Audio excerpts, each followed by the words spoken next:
ফকিৰগঞ্জৰ হালকাতাত দেখিবলৈ পোৱা গ'ল এক বিশেষ দৃশ্য ৩০০০ মানুহৰ সমূহীয়া নামাজ আৰু দোৱা প্ৰাৰ্থনা। পিছে এয়া ঈদৰ নামাজ বা কোনো সাধাৰণ নামাজৰ দৃশ্য নহয়, এয়া বৰষুণ বিচাৰি ৩০০০০ মানুহৰ একেলগে সমূহীয়া নামাজ আদায়ৰ দৃশ্য। সম্প্ৰতি উৎকট গৰমে দহিছে সমগ্ৰ ৰাজ্য। এটোপাল পানী বিচাৰি হাহাকাৰ কৰিছে বহু খেতিয়ক তথা সাধাৰণ ৰাইজ। উৎকট গৰমৰ বাবে কৃষকৰ খেতি পথাৰত লাগিছে জুই। ক'ৰবাত যদি খেতি পথাৰত চিৰাল ফাট মেলিছে, তেন্তে ক'ৰবাত আকৌ মৰি পুৰি চাৰখাৰ হৈছে উন্নত মানৰ ধানৰ বহু মূল্যৱান শস্য। কৃষকে মূৰৰ ঘাম মাটিত পেলাই কৰা খেতিত জুই লগাৰ পিছতেই পানীত হাঁহ নচৰাৰ অৱস্থাৰ সৃষ্টি হৈছে। ক'বলৈ গ'লে এক কথাত এক অবৰ্ণনীয় পৰিস্থিতিৰ সন্মুখত পৰিছে দক্ষিণ শালমাৰ ফকীৰগঞ্জৰ অঞ্চলৰ কৃষক ৰাইজ। উপায়ন্তৰ হৈ নিৰুপায় হৈ খেতিয়কে এটোপাল পানী বিচাৰি ফকীৰগঞ্জৰ হালকাতাত আদায় কৰিছে সমূহীয়া নামাজ। পানী বিচাৰি মহান আল্লাহৰ ওচৰত কৰিছে কাটৰ প্ৰাৰ্থনা।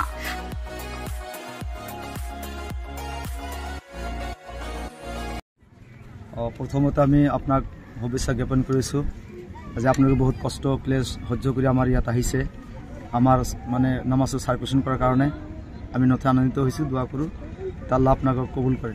আৰু আমি ইয়াত একত্ৰ হোৱাৰ উদ্দেশ্য হ'ল, আপোনালোকে জানিছে যে বহুত দিনৰ পৰা আল্লাহ পাক ৰব্বুল আলামিনৰ তৰফৰ ফালৰ পৰা কোনো বৃষ্টি ৰহমতৰ বৃষ্টি বৰ্ষণ হোৱা নাই, যাৰ ফলত আমাৰ কৃষক ব্যক্তিসকল বিভিন্ন স্তৰৰ মানুহসকলে আমি বিৰাট অভাৱগ্ৰস্ত হৈছোঁ।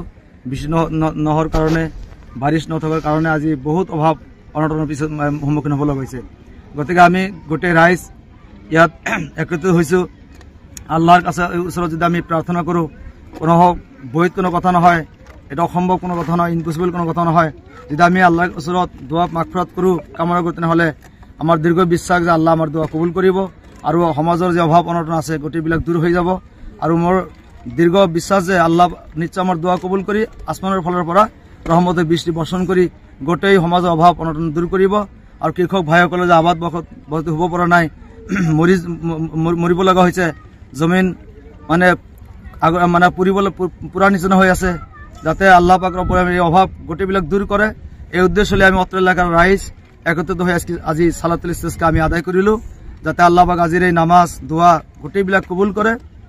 আৰু মই বয়ানত কৈ দিছোঁ যে যদি সৎকা খায়ৰাত কৰা হয়, তেনেহ'লে অৱশ্যে আল্লাহ পাক এই দোৱাটো কবুল কৰিব, নামাজ কবুল কৰিব।